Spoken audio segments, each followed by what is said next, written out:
जी, राम राम, नमस्कार आप सभी को। राजस्थान क्लासेज पर आप सभी का पुनः हार्दिक स्वागत अभिनंदन है। तो आज हम बात करेंगे राजस्थान के इतिहास की, और इतिहास में भी हम बात करेंगे चौहान वंश के प्रमुख शाखाएं और संस्थापक। दोस्तों, अक्सर हर एग्जाम में सवाल पूछा जाता है, क्या पूछा जाता है कि चौहान वंश के आदि पुरुष किन्हें कहा गया। चौहानों में जैसे जालोर चौहान की शाखा की नींव किसने रखी, सिरोही में चौहान शाखा की नींव किसने रखी, बूंदी में, कोटा में, रणथंभौर में, है ना। इस प्रकार के सवाल जो आपको अक्सर एग्जाम में पूछे जाते हैं, तो ये सारा कंफ्यूजन दूर होगा और आपको आज याद भी होगा सब कुछ जो है चौहान वंश की शाखाएं हैं। तो देखो, एक आशा रहेगी कि आप इस क्लास के अंत तक जुड़े रहेंगे। क्लास हालांकि कोई बड़ी लंबी नहीं है, सिर्फ और सिर्फ थ्योरेटिकल है और एक फैक्ट के माध्यम पर है, फैक्ट पर आधारित है। ठीक है, तो फैक्ट पर आधारित ये क्लास शानदार होने वाली है। देखो साहब, सबसे पहले हम बात करते हैं चौहान। कौन सा चौहान? बोले सर ये चौहानों की बात करेंगे अपन, इसके ये जो है ना शाकंभरी के चौहान, शाकंभरी या फिर सांबर के चौहान। ठीक है, तो यहाँ पे ज्यादा लिखने की आवश्यकता नहीं है। इसके जो संस्थापक हुए वो कौन हुए? वासुदेव हुए। वासुदेव को आप क्या कहेंगे? संस्थापक कहेंगे, संस्थापक कहेंगे। ठीक है, और इन्हीं को आदि पुरुष कहा गया है। किसका आदि पुरुष कहा गया है? कि चौहान वंश के आदि पुरुष जो है किन्हें कहा गया? तो याद रखना मेरे दोस्त, शाकंभरी के जो संस्थापक है वासुदेव, इन्हीं को कहा गया है आदि पुरुष। किसका? चौहानों का। अब इन्होंने जो शाकंभरी में नींव रखी, ठीक है, जो स्थापना करी चौहानों की, वो कब करी? अगर इस प्रकार का मैं आपको सवाल दे दूं तो आप क्या कहेंगे? इस शाकंभरी की स्थापना करी थी 551 ईस्वी में। ठीक है, तो बहुत बहुत महत्वपूर्ण सवाल बनता है, कई बार एग्जाम पूछा भी गया है। तो यहीं से हम आगे बात करें तो एक तो अजमेर शाखा होती है। ठीक है, जैसे एक तो यहां से जाती है अजमेर शाखा, ठीक है, और एक जो है अजमेर शाखा, और एक जो जाती है आपकी नाडोल शाखा। ठीक है, तो मैं इस साइड आपके लिए लिख देता हूं, नाडोल चौहान शाखा। ठीक है, तो ये हम आगे अगले पेज में बात करते हैं। आइए आगे हम बात करें दोस्तों, तो देखो यहां पे मैंने लिखा सांबर के चौहान। ठीक है, क्योंकि सबसे पुरानी शाखा भी यही है, तो यहां से अपन दो को डिवाइड करते हैं। ठीक है, ये आपका अजमेर हो गया। ठीक है, सबसे पहले अपन अजमेर ही लिखते हैं वैसे।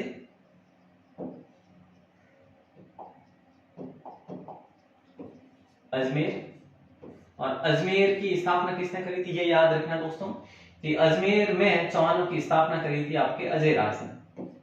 अजय राज, और अजय राज ने कब करी? अगर सन याद रखना चाहोगे तो याद रखना 1113 ईस्वी में करी थी।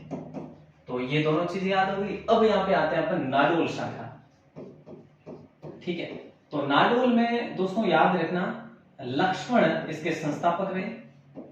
ठीक है, नाडोल में संस्थापक कौन रहे?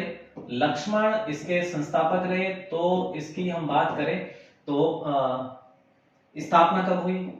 तो आपको याद रखना है कि इसकी स्थापना हुई थी 960 में। क्लियर है? तो देखिए, मैंने आपसे बात करी सांबर के चौहानों की बात करें, 551 में इसकी स्थापना होती है। कौन करते हैं? वासुदेव करते हैं। ठीक है, आपने याद कर लिया, कोई दिक्कत नहीं सर। ठीक है, तो वही बात करें यहाँ पे नाडोल की, तो नाडोल में लक्ष्मण रहे इसके, आप रिलेट करेंगे नाडोल लक्ष्मण, ऐसे रिलेट करेंगे। ठीक है, और स्थापना 960, स्थापना 960। यहाँ पे अजमेर से अजय रिलेट करेंगे, अजमेर से, और 1113 स्थापना। थोड़ा सा अगर देखें तो सारे के सारे देखो अ ऐसे लिखा है, यहाँ पे अ ऐसे, तो ये तीन को ऐसे रिलेट करके याद कर सकते हो यूं। ठीक है, और यहाँ पर भी आप यूं रिलेट करके याद कर सकते हैं, जैसे कि यहाँ पे हम बात करें, ये न आ रहा है। ठीक है, यहाँ पे लक्ष्मण है ना, मतलब न लिख दो यहाँ पे पीछे, ऐसे थोड़ा सा रिलेट करके याद कर सकते हैं। जैसे यहाँ पे 960, ऐसे इसमें भी ये यूं मोड़ा वगैरह, थोड़ा सा है ना पहचान करके, आइडेंटिफाई करके याद कर सकते हैं, इतना कोई हार्ड नहीं है। ठीक है ना, और आगे हम बात करें तो ठीक है, चलिए आगे हम बात करें। नाडोल में एक शाखा और जाती है, 2 शाखाएं, लेकिन अजमेर में एक शाखा जाती है अजमेर से रणथंभौर की तरफ। ठीक है, पता है सभी को, रणथंभौर शाखा, रणथंभौर शाखा। दोस्तों रणथंभौर शाखा की बात करें तो इसकी स्थापना करी थी किसने, इसकी स्थापना कब करी थी? अगर ऐसा सवाल बन जाए तो 1194 ईस्वी में करी थी। याद आया कुछ? दोस्तों जैसा कि आप सभी को विदित है कि पृथ्वीराज चौहान जो तृतीय, जो मोहम्मद गौरी के सामने जो है वहां पे 1192 तराइन के दूसरे युद्ध में उनकी जैसे डेथ हो गई थी, तो उसके बाद में रणथंभौर शाखा की स्थापना गोविंद राज ने करी थी, गोविंद राज। ठीक है, तो ये आप याद रखेंगे। यहाँ पर मैं यही लिखूंगा, इतना ही। बाकी अपन आगे बात करेंगे नाडोल की दूसरे में। नाडोल की बात करें तो नाडोल की हम यहाँ पे बात करते हैं। नाडोल के बाद में, नाडोल शाखा के बाद में एक और 2 शाखाएं जाती है। कौन कौन सी? एक तो आपकी जालोर शाखा, ठीक है, और एक आपकी जाती है बूंदी शाखा, बूंदी शाखा। ठीक है, तो याद रखना कि देखो जालोर शाखा में जो संस्थापक हुए वो तो हुए थे आपके कीर्तिपाल चौहान, कीर्तिपाल चौहान। याद रखना पड़ेगा क्या सर? हाँ जी। तो कीर्तिपाल चौहान को आप याद कैसे रखेंगे? ल को ल से रिलेट कर लो, कीर्तिपाल जालोर, कीर्तिपाल जालोर, या फिर इसका शॉर्ट नाम कीतू भी है, कीतू चौहान। ठीक है, और इसकी स्थापना की जब बात करी जाती है, स्थापना की, तो कब इसकी स्थापना हुई थी? बोले सर 1181 में हुई थी। तो आप याद रख सकते हैं 81 कीतू, है ना, तो ऐसे याद रख सकते हैं, कोई इतना हार्ड नहीं है ये। ठीक है, और बूंदी शाखा की बात करें तो बूंदी के आपके संस्थापक की बात करें या स्थापना की बात करें तो 1241 में इसकी स्थापना होती है, 1241 ईस्वी में स्थापना होती है। और संस्थापक कौन रहते हैं, ऐसा सवाल बन जाए तो इसके संस्थापक बूंदी के देवा चौहान रहे, देवा चौहान। ये भी क्लियर है? अब देखो यहीं पे हम बात करें तो जालोर, यहाँ पे मैं टाइप करता हूं सिरोही, ठीक है, और यहाँ पे मैं टाइप करता हूं आपके कोटा। ठीक है, कोटा, देखो कोटा शाखा, और यहाँ पे आपका हो गया सिरोही शाखा। क्लियर है? तो यही बात करें सिरोही शाखा की, तो सिरोही में जो संस्थापक हुए वो तो आपके हुए साहब लुम्बा। ठीक है, कौन हुए? लुम्बा। और बात करें कि लुम्बा जो है, लुम्बा ने इसकी स्थापना कब करी, सिरोही में चौहान वंश की स्थापना कब करी? तो लुम्बा ने करी थी भैया 1311 में। यही उल्टा कब हुआ था? ये हुआ था अजमेर। ठीक है, अजमेर में क्या, कैसे सर? वो पीछे रह गया अपना, है ना, अजमेर में अजय राज ने किया था, अजय राज ने 1113। ठीक है, यहाँ पे 1311, वहां पे 1113। ठीक है, ये उल्टा ही हो रहा है ना। तो यहाँ पे अपन ने सिरोही का देख लिया, सिरोही में लुम्बा ने स्थापना करी चौहानों की और चौहान वंश की 1311। लेकिन जब बात करें कोटा शाखा की, तो कोटा के आपके संस्थापक रहे हैं भैया, कौन रहे? कोटा के संस्थापक रहे आपके माधव सिंह। ठीक है, कौन रहे? माधव सिंह।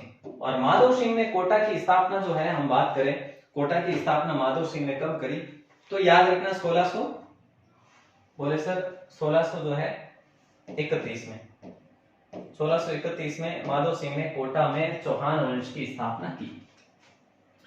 तो इस प्रकार से हमने ब्रीफ में देखा, देखते हैं क्या?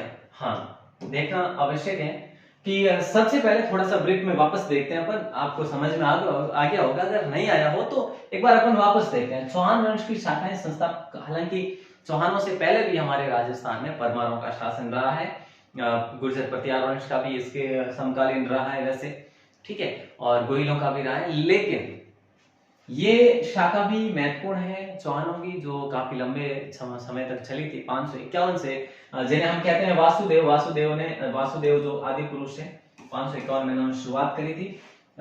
उसके बाद नाडोल, देखो कई बार सवाल पूछा गया शाकंभरी के बाद में पहली शाखा कौन सी है चौहानों की, तो नाडोल है। ये भी आपको पता होना चाहिए, नाडोल शाखा, ठीक है, और ये अजमेर शाखा। उसके बाद में हम बात करें तो नाडोल शाखा के संस्थापक जो है कौन रहे थे, लक्ष्मण या फिर लाखा भी कहा जाता है, ठीक है, लाखा भी कहा गया है वैसे इसको, और स्थापना जो है 960 में हुई। वही अजमेर की बात करें, अजय राज ने 1113 में, यही अजय राज जिन्होंने तारागढ़ का निर्माण करवाया था।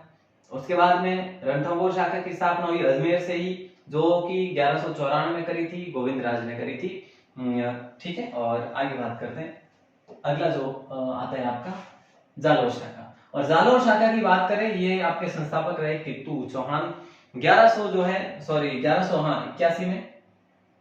और पुण्य शाखा की बात करें तो 1241 में देवा चौहान। और सिरोही शाखा की बात करें संस्थापक लुम्बा, और 1311 में। कोटा की बात करें 1631 में माधो सिंह के द्वारा नींव रखी गई। तो इस प्रकार से ये जो शाखा है चौहानों की, ये आपके यहाँ पे पूर्णतया कंप्लीट होती है। और ये इसी प्रकार के जो सवाल मैंने आपको बताए, यही एग्जाम में पूछे जाते हैं। हिस्ट्री के इस प्रकार के जो फैक्ट आधारित प्रश्न है, वो मैं आपके लिए लगभग देने की कोशिश कर रहा हूँ। काफी पहले भी क्लासेस दी है और अभी भी दे रहा हूँ। वैसे आज ये है तो कल और क्लास आएगी, लेकिन ये पता नहीं रहता कि कौन सी क्लास आ सकती है। तो आप हमारे साथ जुड़े रहिएगा। और इसी प्रकार के नोट्स अगर आप डाउनलोड करना चाहो तो आप डाउनलोड कर सकते हैं राजस्थान क्लासेस की वेबसाइट से, या फिर देखो वेबसाइट की बात करें तो वेबसाइट भी है आपके लिए, और आपके लिए एप्लीकेशन भी यानी ऐप भी है, ठीक है। ऐप यानी कि ऐप का नाम है राजस्थान 360, तो आप ऐप को इंस्टॉल कर सकते हैं। राजस्थान 360 के नाम से एप्लीकेशन है। और वेबसाइट की बात करें राजस्थान क्लासेस के नाम से, राजस्थान classes.in, ठीक है। ये आपकी वेबसाइट है। कहां से मिलेगी आपको? गूगल से मिलेगी वेबसाइट। और ये आपको मिलेगा प्ले स्टोर से, ऐप प्ले स्टोर से मिलेगा। अगर आप फर्स्ट टाइम है चैनल पर तो सब्सक्राइब जरूर करें। और अगर आप हमें मैसेज करके ग्रुप में ऐड होना चाहते हैं तो इस नंबर पर मैसेज जरूर करें, ताकि हम आपको ग्रुप में ऐड कर सकेंगे, ठीक है। ओनली ग्रुप में ऐड करेंगे, नोट्स वगैरह देंगे। बाकी ऐसा यहाँ पे बिल्कुल भी नहीं है कि भैया आपका कहीं गिनीज बुक में नाम लिखवाएंगे, बिल्कुल भी नहीं। यहाँ पे मैसेज करके आप ग्रुप में ऐड हो सकते हैं, बस इतना ही है, ठीक है। ऑल द बेस्ट आप सभी को। जय हिंद, वंदे मातरम।